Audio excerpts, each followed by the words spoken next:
मुझे बहुत अच्छा लगता है। इस रात्रि के अंदर देखो कितने शून्य जंगल के अंदर कितना अच्छा लगता है, बड़ी शांति। बस एक ही बात है, इस बात की कल्पना हो रही है कि अयोध्या के अंदर लोग बड़े दुखी हो रहे हैं, मेरे माता और पिता बड़े दुखी हो रहे हैं। उधर मेरे मन में जरूर विचार है, और अपने लिए तो भाई ये पहली रात बहुत अच्छी है, शांत रात्रि है। ओहो, हमारे गुणवान राजा किस प्रकार से आज दुख पा रहे हैं, और तो और उनको दुख तो होगा ही, आज भरत और शत्रुघ्न भी वहां नहीं है। मुझे अपनी मां के विषय में बड़ा शोक हो रहा है, कौशल्या मां पर क्या बीतेगी। अपि नांदौ भवेतांदौ रुंदंतौ तौ अभीक्ष्णसः। मुझे ऐसा लगता है कि कहीं रो रो करके कौशल्या जी और दशरथ जी रो रो करके अंधे न हो जाए। आज यदि भरत जी होते तो उनको कम से कम आश्वासन देते। खैर, भरत आएगा, भरत को बुलाएंगे तो सही, भरत आएगा उनको आश्वासन दे देगा। भरत की दयालुता को तो मैं खूब अच्छी तरह से जानता हूं। एक काम करो, त्वया कार्यम नरम व्याघ्र, त्वया कार्यम नरम व्याघ्र माम अनुव्रजता कृतम अन्वेष्टव्या ही वेदव्या रक्षणार्थम सहायता। तुम एक काम करो कि रात्रि में हमको कहाँ रहना चाहिए वो जगह तुम तैयार कर दो। और आज पहली रात है तो अभी दशरथ जी महाराज भी शोक में है, कौशल्या भी शोक में है, और सारी अयोध्या शोक में, कोई भोजन नहीं कर रही है। अपने को भी यहाँ भोजन नहीं करना है, केवल जल पी करके रहना है।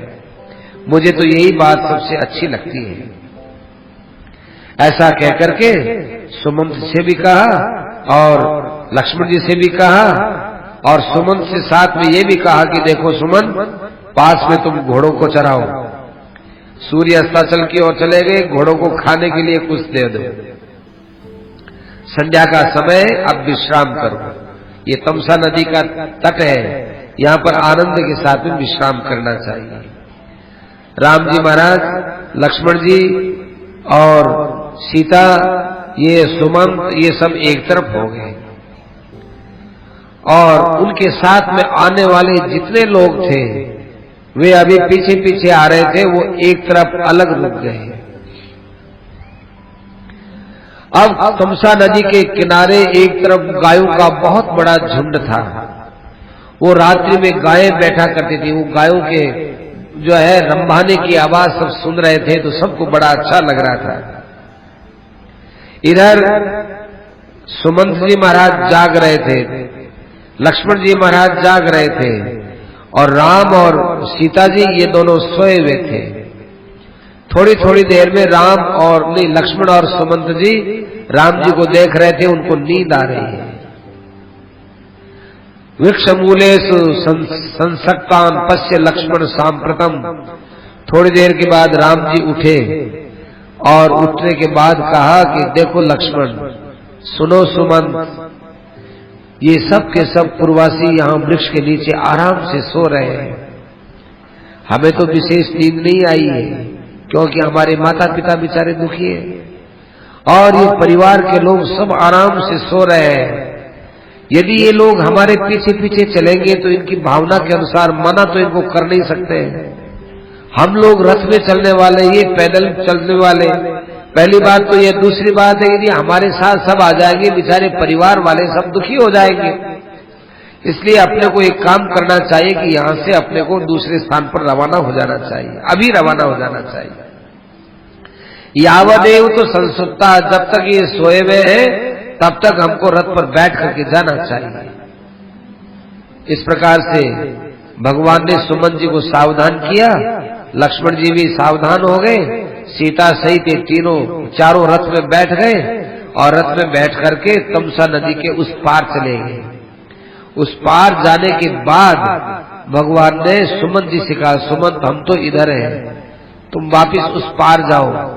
उस पार जाकर के रथ को चारों तरफ घुमाओ, और इस ढंग से यहाँ घुमाओ कि वो रास्ता सब अयोध्या में ही जाके निकले। माने यूं घुमाते घुमाते यूं जाओ तो अयोध्या में निकले, एक लकीर ऐसी लगाओ यूं घुमाते घुमाते घुमाते यूं अयोध्या में आ जाए। माने जिस किसी भी लकीर को देख करके ये पूर्ववासी पीछे पीछे आए तो उनको अयोध्या ही मिल जाए, ऐसा तुम जो है खूब चक्कर लगा करके रस्तों को भ्रमित कर दो और लोग अयोध्या पहुंच जाए। कहने से तो नहीं पहुंचेंगे। अयम युक्तो महाबाहो रथस्ते रथिनांबर है। इस प्रकार से सब प्रकार से सुमंत जी ने कर दिया।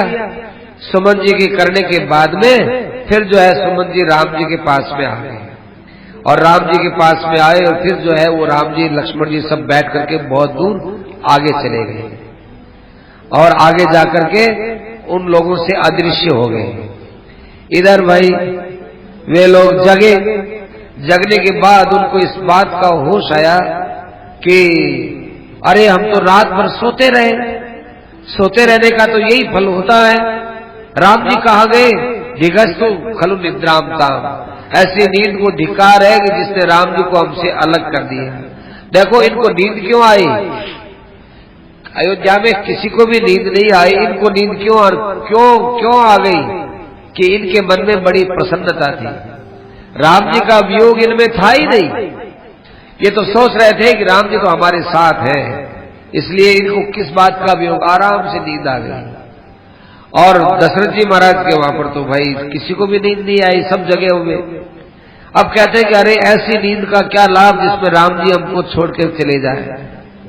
ओहो, यदि हमने राम को नहीं देखा तो नींद को कोई मतलब नहीं है। अब राम कैसे मिले, राम को हम कैसे देखेंगे? वो तो हमारे हम लोगों को प्रजा पुत्र के समान मानते थे। रघुवंशियों में एक ऐसा राजा हम लोगों ने राम को देखा है, अभी राजा बने तो नहीं, लेकिन आशा हमारी इन्हीं में थी, इन्हीं को ही हम देखते। लेकिन क्या करें, यही हमको छोड़ के चले गए। अपने ऐसा करो कि यहाँ तमसा नदी के किनारे चिता बना लो और चिता में जिंदे जी जल जाओ। वापिस कौन जाए, क्यों जाए? संत्य शुष्काणी काष्ठानी, सूखे सूखे लकड़े बहुत है यहाँ, इन लकड़ों को जलाओ और इसी के अंदर प्रवेश कर जाओ। किसी ने पूछा क्यों भाई, मरो क्यों? जियो जितने भगवान का भजन ही करो, अच्छा ही रहेगा। अरे मरने से क्या हो जाएगा? जियोगे तो भगवान का नाम लोगे, भगवान के लिए रोओगे, यही अच्छा है। तुम्हारे लिए तो भगवान का वियोग हो रहा है, राम का वियोग हो रहा है, वियोग में तुम जलोगे, ये अच्छा है। इस लकड़े के आग में जलने से क्या फायदा? लकड़े की आग में तो मुर्दा जलता है, जिंदा थोड़ी ही जलता है। जिंदा जलने से क्या लाभ होगा? तो कहा कि नहीं नहीं, हम जब वापिस जाएंगे अयोध्या में तो लोग हमसे पूछेंगे कि राम जी कहाँ है, सीता जी कहाँ है, लक्ष्मण कहाँ है, क्या जवाब देंगे? तो हम लोग तो उनके पास में इसलिए आए थे कि जैसे तैसे इनको मना करके ले आएंगे। हमारे मन में भावना तो ये थी। और उल्टा इनकी जगह क्या होगा? उल्टा ये होगा कि ये लोग हमसे पूछे, लो तुम तो गए थे मनाने के लिए, क्या हुआ तुम्हारा? तो भाई उसमें तो हमको बहुत बुरी बात लगेगी। और उस अयोध्या में जाया कैसे जाएगा? जो अयोध्या केके के हाथ में चली गई, उस अयोध्या में जाने से फायदा क्या है? जब वो वीर यहां से चला गया, राम यहां से चला गया, राम से खाली हो गया, तो अयोध्या में जाने से क्या लाभ है? अरे हमसे तो ये मछली बड़ी अच्छी है कि जो तालाब सूख जाता है उस तालाब के अंदर दोबारा मछली नहीं जाती। सूखे हुए तालाब में कैसे जाएगी? जाएगी तो मर जाएगी। लेकिन हम ऐसा है कि जो अयोध्या जाने की सोच रहे हो, हम तो मछली से भी गए बीते निकले। इस प्रकार से वो बहुत से बातें करते हैं। किसी ने कहा कि अपने ऐसा करो कि राम जी जिस गए तो इन रथ में ही बैठ करके गए ना, इस रथ के लकीर के पीछे पीछे चलो। हाँ, ये बड़ी अच्छी बात। 1 दिन में, 2 दिन में, 10 दिन में कभी तो अपन राम जी को पहुंच जाकर मिल ही जाएंगे ना। रथ के पीछे पीछे, लकीरों के पीछे पीछे चलो। तो चलो, अब वो सब रथ के पीछे पीछे चले, चलते चलते गए। अरे किमिदम, ये क्या हो गया? अयोध्या में गमन, हम तो सब अयोध्या में आ गए। अरे राम जी अयोध्या थोड़े ही आए होंगे, मार्ग भूल गए। अरे दोबारा चलो अपने। तो दूसरे मार्ग से गए। दूर से बाहर से घूमते घूमते आए तो वो इधर आ गए। अब कोई बीकानेर एक तो यूं जावे, एक यूं जावे, फिर एक आगे जाकर के यूं जाए, किधर ही जाओ। जब यदि लकीरें इधर है तो वो बीकानेर आएगा ही, किधर से चले जाओ, यूं होकर के यूं चले जाओ, यूं होकर के यूं घुमा करके यूं ले जाओ, फिर यूं ले आओ। सब मार्गों से जाके देखा, अयोध्या आगमन सर्वे पूरे व्यथित सज्जना। तो भाई वहां पर अयोध्या में वे पहुंचे तो चारों तरफ से अयोध्या में पहुंचे, भाई अब अपने ठगे गए, अब जाने में आने में कोई लाभ नहीं। ओहो, इस अयोध्या में आए जिस अयोध्या को छोड़ करके हम राम जी के साथ गए थे, घूम फिर करके हम ऐसे ही आए हैं। तो भाई अपश्यन निहितानंदम नगरम ते विचेत सैमुख, सब के सब बेहोश के हो गए। और देखो आकाश के अंदर चंद्रमा नहीं होता है तो आकाश की कैसी शोभा होती है, वैसे ही राम के बिना आज अयोध्या की शोभा हो रही है। वे अपने अपने घरों में तो गए, लेकिन घरों में गए तो वो बहुत दुखी हो गए। घरों में गए तो मुंह लटका लटका के बैठ गए। उनकी स्त्रियों ने पूछा, राम जी कहाँ हैं? आप तो राम जी को लेने गए थे, क्या बात हुई? रामम नगरवासी नाम, सब नगरवासियों की बात यही थी कि राम कहाँ है, राम कहाँ है। तो अश्रूणी मुझे, एक तो वो रोने लग गए तो देखा ज्यादा पूछेंगे तो रोएंगे।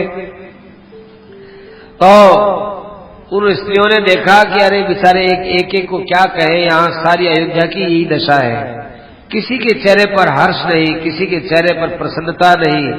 घोड़ों को देख लो, हाथियों को देख लो, और पशुओं को देख लो, पक्षियों को देख लो, मड़ियों को देख लो, कोई दुकान नहीं खोलता है और कोई सड़क पर चलता भी नहीं है। किसी के मन में कोई किसी प्रकार की प्रसन्नता नहीं है। अरे भाई, पुत्रम प्रथमजम लब्ध्वा जननी नाभ्य नंदत है। पहला लड़का यदि किसी के होता है, उस परिवार में तो बड़ा उल्लास होता है ना, कि भाई खूब उल्लास है। लेकिन ऐसा उल्लास भी किसी के घर में नहीं देखा गया। लड़के जन्मे लेकिन उल्लास नहीं है, क्योंकि लड़के जन्मने का सुख तो है थोड़ा, और राम का वियोग हो गया बहुत ज्यादा। वो देखते हैं कि हमें धन से क्या मतलब, हमको लड़कों से क्या मतलब, हमको और अनुकूलताओं से क्या मतलब, हमें सुखों से क्या मतलब, हमें तो राम से मतलब था। राम तो यह है नहीं। इस अयोध्या के अंदर एक ही अच्छी नारी है, एक ही अच्छा पुरुष है। अच्छी नारी कौन? सीता। और अच्छा पुरुष कौन? कि लक्ष्मण। ये दो ही ऐसे हैं जिन्होंने अपना बड़ा विचित्र चरित्र करके हम लोगों को शिक्षा दी है कि राम का प्रेम कैसा होता है। इसी अयोध्या में लक्ष्मण रहता था और यहाँ के महलों में रहता था। यहाँ उसके माता पिता रहते हैं, यहाँ उसका परिवार रहता है। और धन्य हो लक्ष्मण, तुम्हारा राम के अंदर प्रेम हुआ तो राम में ऐसा हुआ कि सब कुछ छोड़ दिया, लेकिन राम को तुमने नहीं छोड़ा। तुमने एक अयोध्या का नाम उज्जवल कर दिया। और देखो, वे नदियां बड़ी श्रेष्ठ हैं जहां जाकर राम हाथ धोएंगे। वे नदियां बड़ी श्रेष्ठ जिनका जल राम पिएंगे। वे जंगल बड़े श्रेष्ठ होंगे जहां जाकर राम प्रेम से वहां पर विराजमान होंगे। वे वृक्ष बड़े अच्छे होंगे जिनके नीचे राम बैठेंगे। वो पर्वत बड़े श्रेष्ठ होंगे जिनके ऊपर राम विचरण करेंगे। ओहो, ये वनवास कितना सुखद है। हम वन भी कोई सुखद होता है ये कभी कल्पना ही नहीं की थी। राम के वनवास हो जाने के बाद ये हमारे मन में कल्पना हुई कि वास्तव में वन भी एक बहुत अच्छी चीज है। ये जंगल के वृक्ष बड़े धन्य है जो अकाल के अंदर भी पुष्पित और फल और जो है पल्लवित होंगे। पुष्प लगेंगे, फल लगेंगे, पत्ते लगेंगे। राम का ऐसा प्रभाव होगा। वो झरने बड़े अच्छे होंगे जिन झरनों का जल राम जी पिएंगे। जहां राम रहेंगे वहां कोई पराभव नहीं है, वहां पर कोई भय नहीं है। शूरवीर राम के रहते हुए लोग कहते हैं जंगल में ये कष्ट है, वो कष्ट है। कोई किसी प्रकार का कष्ट वहां आ नहीं सकता है। न भूत है, न प्रेत है, न पिशाच है, न कोई जंगली जानवर है। राम के प्रभाव से वहां कोई कुछ नहीं होने वाला है। इस प्रकार से भाई वो पूर्वासिनी स्त्रियां विलाप कर रही हैं और वो दुखार्त होकर के बोलती है कि युष्माकं राघवोरण्ये योगक्षेमं विधास्यति सीता नारी जनस्यास्य योगक्षेमं करिष्यति। राम तो वन में रहते हुए पुरुषों का भला करेंगे और सीता है वो स्त्रियों का भला करेंगे। बताओ ऐसा जो है कौन है कि जो राम का और सीता का और लक्ष्मण का कोई मुकाबला कर सके। कैकेय्या इनके राज्यम स्याद अधर्म्यम अनाथवत नहीं नो जीविते नाथ कुतः पुत्र कुतो धनई।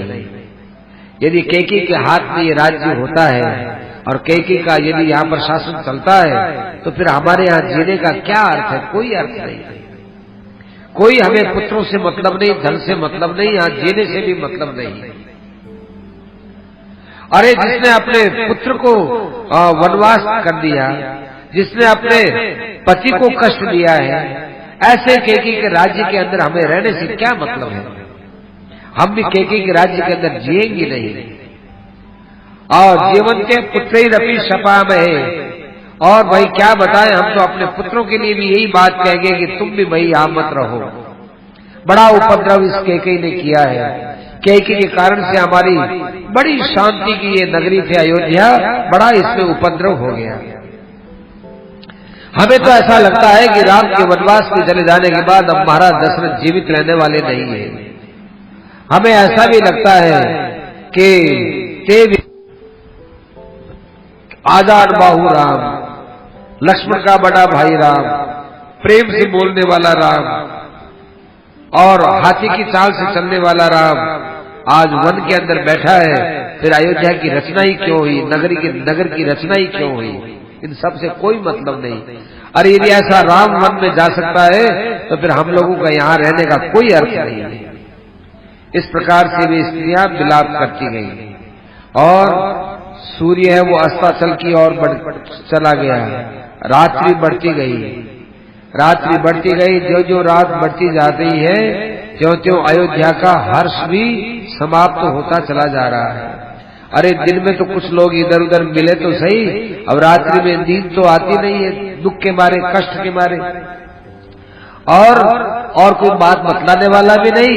अपने अंदर की गरम गरम श्वास लोग ले रहे हैं और दुखी होकर के रात्रि को, जो कि रात्रि अपने समय की है, ये रात इनको बहुत बड़ी लग रही है।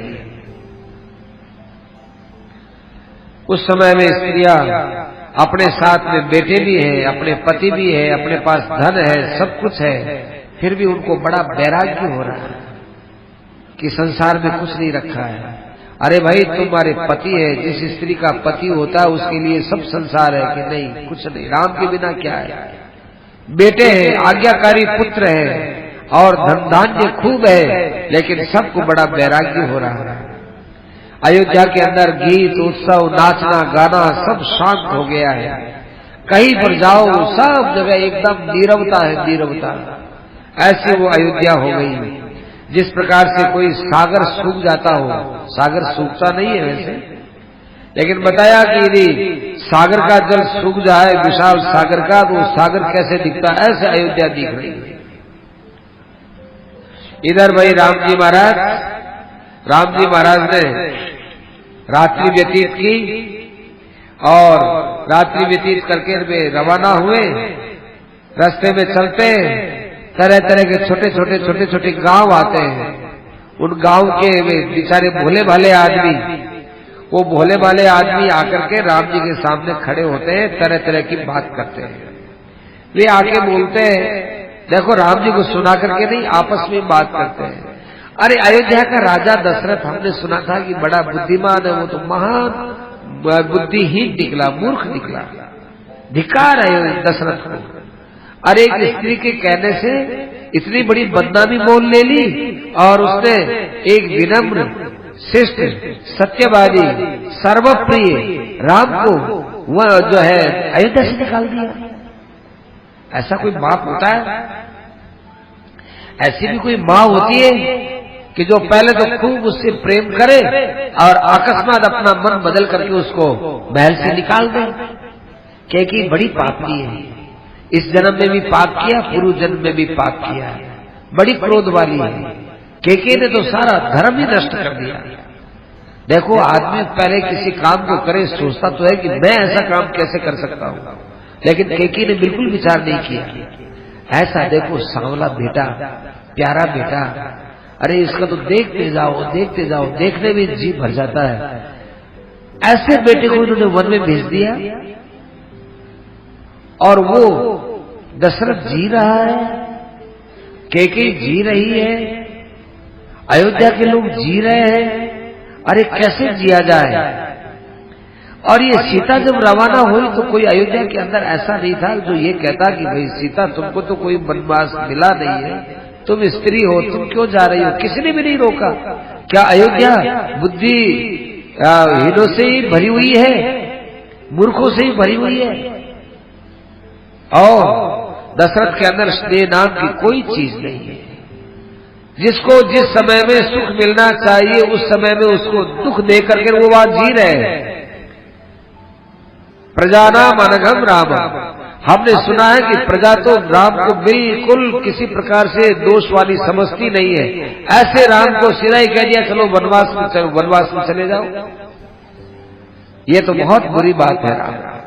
कभी कभी तो भाई हमारे अनास्था होती है। ऐसा ये क्या है, ये धर्म कहाँ गया, सत्य कहाँ गया। क्या अपने स्वार्थ पूर्ति के अंदर ये लोग लगे हैं और ये अपने मन की बात पूरी कर लेते हैं। तो बताओ, ऐसे आदमी यदि कष्ट पाते हैं तो फिर धर्म पने का अर्थ क्या हुआ। ऐसे ऐसे लोगों की भगवान बातें सुनते हैं। ये सब कौशल देश की बात है। अयोध्या नगरी के राज्य के बाद बहुत दूर तक कौशल देश था। कहते हैं कौशल देश की बात है। वहां तक के लोग इस प्रकार से बातें कह रहे थे। राम जी महाराज कोई का कोई उत्तर नहीं देते। फिर वेदश्रुति नाम की एक नदी आई। उस नदी को उन्होंने पार किया और उस नदी को पार करने के पश्चात फिर भगवान गोमती नदी आई। गोमती नदी को पार किया और गोमती नदी को पार करने के बाद फिर स्यंदिका नदी आई। स्यंदिका नदी को पार किया। तीनों नदियों को पार किया और पार करने के बाद में फिर जो है भगवान सुमंत जी से कई प्रकार की बातें करने लगे। कहने लगे सुमंत जी, यहाँ तक तो हम लोग वैसे ही शिकार वगैरह खेलने के लिए आया करते थे और हमारे पूर्वज भी यहाँ इन भयंकर जंगलों में खूब घूमते थे, फिरते थे शिकार आदि करने के लिए। ये शिकार खेलना क्या था सुमंत जी। शिकार खेलते थे परिश्रम करने के लिए। शिकार खेलते थे हिंसक प्राणियों का नाश करने के लिए ताकि प्रजा में कष्ट न हो। बाकी जो है हर किसी प्राणी को नहीं मारते थे, हर किसी को अभयदानी देते थे, मारते नहीं थे। हिंसक प्राणी होते उनको मारते थे जिनसे प्रजा को कष्ट होता है। यदि प्रजा वन में न आ सके, सिंह मार दे, हाथी खा जाए, उन हाथी को और सिंहों को ही मारते थे, हर किसी को नहीं मारते थे। अब विशाल कौशल देश के पास में राम जी महाराज पहुंचे और राम जी महाराज ने अयोध्या की ओर मुख करके कहा कि हे अयोध्या नगरी, मैं तुमको प्रणाम करता हूँ। हे अयोध्या नगरी, तुम्हारे अंदर रहने वाले जितने देवता हैं उनको प्रणाम करता हूँ। हे अयोध्या नगरी, वनवास से आने के बाद मैं अपने ऋण से मुक्त हो जाऊंगा। तब तक के लिए मैं आपको छोड़ करके जा रहा हूं। हे अयोध्या, मेरी माँ यहीं रहे, मेरे पिता यहीं रहे, मैं मेरी माँ और पिता के दर्शन तुम्हारे यहाँ करूं, ऐसी मेरी इच्छा है। इस प्रकार से भगवान श्री राम प्रार्थना करते हैं अयोध्या से और उसके बाद भगवान ने अपनी भुजा ऊंची की और ऊंचा करके और भगवान ने कहा अनुक्रोशोदया चैव। वहां रहने वाले लोगों को कहा कि देखिए, आप लोग अयोध्या के अधीन रहने वाले पुरुष हो, आप लोगों से एक ही विनती है कि आप लोग दया रखना, प्रेम रखना और बहुत दिनों तक दूर रहने के कारण से मेरे पिता दशरथ कष्ट पाते हैं, उनको जाकर आप लोग सांत्वना देना। राम जी महाराज के पास में कई लोग आकर के कहने लगे कि हे राम, हम अयोध्या से तो बहुत दूर रहने वाले गांव के आदमी हैं, हम आपके साथ चले तो कितना अच्छा रहे। राम जी ने कहा कि देखो, आप लोग मेरे साथ चलोगे तो लोगों को अच्छा नहीं लगेगा और अयोध्या वासियों को भी अच्छा नहीं लगेगा, किसी को भी अच्छा नहीं लगेगा, क्योंकि इससे लोगों में दो भाव पैदा हो गए कि एक तो वे है जो राम के साथ गए हैं और एक वे है जो राम के साथ नहीं गए हैं। ऐसे जाने वालों में और नहीं जाने वालों में भेद पड़ेगा, भेद पड़ना ठीक नहीं है। अचक्षुर विषयम प्रायात् यथार्थ क्षणदा मुखे, इस प्रकार से राम जी ने सबको समझाया। समझाने के बाद राम जी आगे चले गए। बड़े विचित्र ये कौशल देश है, जहां जाओ वहां पर धन धान्य से भरे हुए खेत है, मकान है, यहाँ के लोग दानशील हैं, यहाँ के लोग यज्ञशील हैं, यहाँ के लोग सदा निर्भय रहने वाले हैं। बड़े बड़े बगीचे हैं जिसमें आम आदि के वृक्ष लगे हुए हैं और ऐसी नदियां हैं जिनमें हरदम जल भरा रहता है। लोगों का स्वाभाविक जीवन बड़ा प्रसन्न है और गौ समुदाय इनके पास में बहुत रहता है।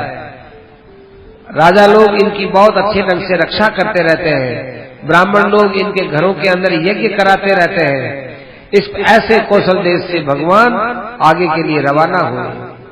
बड़ा सुंदर ये कौशल देश बताया कि जिस राज्य के अंदर कोई वस्तु की कमी नहीं रहती है। आगे गंगा नदी को देखा। गंगा नदी को देखा कि बड़ा ये पवित्र जल है और बड़ा पवित्र इसका तट है। यहाँ बड़े बड़े ऋषि मुनियों के बड़े पवित्र आश्रम हैं। गंगा नदी में अप्सराएं लोग आकर स्नान करती हैं। देवता है, दानव है, गंधर्व है, किन्नर है और दूसरे लोग हैं, विद्याधर है, चारण है, ये आ करके इसमें स्नान करते हैं। जलाघाताट्टहासो ग्राम, और गंगा नदी का जल जब बड़े वेग से पत्थरों से टकराता है उससे एक उच्च अट्टहास होता है, उससे बड़ा झाग पैदा होता है, सफेद झाग। उसको देखने से बड़ा पुण्य होता है। मानो ये गंगा नदी की हंसी है, हंसी। गंगा नदी का झाग क्या है? ये झाग एक तरह से गंगा की मधुर मुस्कान है। कहीं कहीं पर गंगा जी बहुत थोड़ी है, कहीं कहीं पर गंगा जी बड़ी गंभीर है, कहीं पर बड़ा तेज शब्द आता है, कहीं बाहर शब्द नहीं आता। वहाँ गंगा जी के पानी में कान लगाएं पानी के पास, तब उनको शब्द की ध्वनि देती है। ऐसी गंगा है। राम जी इस गंगा को देखकर बड़े प्रसन्न हुए। हंस, सारस, चक्रवात ये पक्षी बड़ा अच्छा कूजन कर रहे हैं। तीर पर रहने वाले वृक्षमाला बड़ी शोभित हो रही है। यहाँ के वृक्षों के अंदर बड़े उत्तम उत्तम फल है, नाना प्रकार के पुष्प है, जिन पुष्पों के ऊपर कभी कभी मिट्टी आकर के बैठती है और फिर कभी हवा चलती है तो वो मिट्टी वापस उन पुष्पों से झड़ जाती है। ऐसे निर्मल पुष्पों के लिए हुए वृक्ष है। और जो है बड़े बड़े हाथी लोग जंगलों से आते हैं और इस गंगा नदी में आकर के इसका जल पी करके यहाँ जोर जोर से नाद करते हैं। ये ऐसा लगता है कि जैसे कोई आकाश से आई हुई प्रमदा हो, फल पुष्पों से विनम्र हुई भगवान विष्णु के चरणों से निकली हुई ये गंगा सबके पाप को धोने वाली है। गंगा के अंदर बड़े बड़े मगरमच्छ हैं, बहुत बड़े बड़े सर्प हैं। इस प्रकार से गंगा सर्व जंतु सेवी है, सब जंतुओं को आश्रय देने वाली है। ये गंगा समुद्र की पत्नी है। सारस, क्रौंच आदि का इसमें नाद होता रहता है। इस प्रकार से ये गंगा नदी यहाँ श्रृंगवेरपुर के पास में बहती है। यहाँ पास से श्रृंगवेरपुर दिखता है। अपनी उच्च तरंगों के द्वारा ये श्रृंगवेरपुर को भी अपने अपने छांटों से कभी पवित्र कर देती है। श्रृंगवेरपुर देख करके सुमंत जी को राम जी ने कहा कि भाई अब यहाँ अपने विश्राम करते हैं। बड़ी नदी का अच्छा किनारा, बड़ी वेला हो गई चलते चलते, अब अपने को यहाँ विश्राम करना होगा। ये इंगुदी का वृक्ष है। इस इंगुदी वृक्ष के यहाँ पर तुम अपने रथों को खड़ा कर दो सारथी, और यहाँ इसका पवित्र जल पिएंगे। लक्ष्मण और सुमंत्र ने कहा ठीक है महाराज। अब वहां एक सुंदर जगह देखी गई। सुंदर जगह पर अब वो उनके पास में गैती थी और उनके पास फावड़ा था। गैती से थोड़ी मिट्टी खोद करके ऊपर की मिट्टी को तो अलग किया फावड़े से और एक बहुत अच्छी जगह बनाई और यहाँ पर राम जी महाराज को विराजमान कर दे रहा है। तो वहां पर वे राम जी महाराज को अच्छी जगह पर विराजमान कर दिए। इधर अपने साथियों के साथ घूमता घूमता निषादों का स्वामी गुह उसका नाम था और वो निषाद राज था। निषाद राज गुह आया और राम जी के पास में आकर उनको प्रणाम करते हुए कहा, दशरथ नंदन श्री राम को ये निषादों का सेवक, आपका सेवक निषादों का स्वामी गुह प्रणाम करता है। राम जी ने कहा अच्छा आप तो निषाद राज स्थपति हो,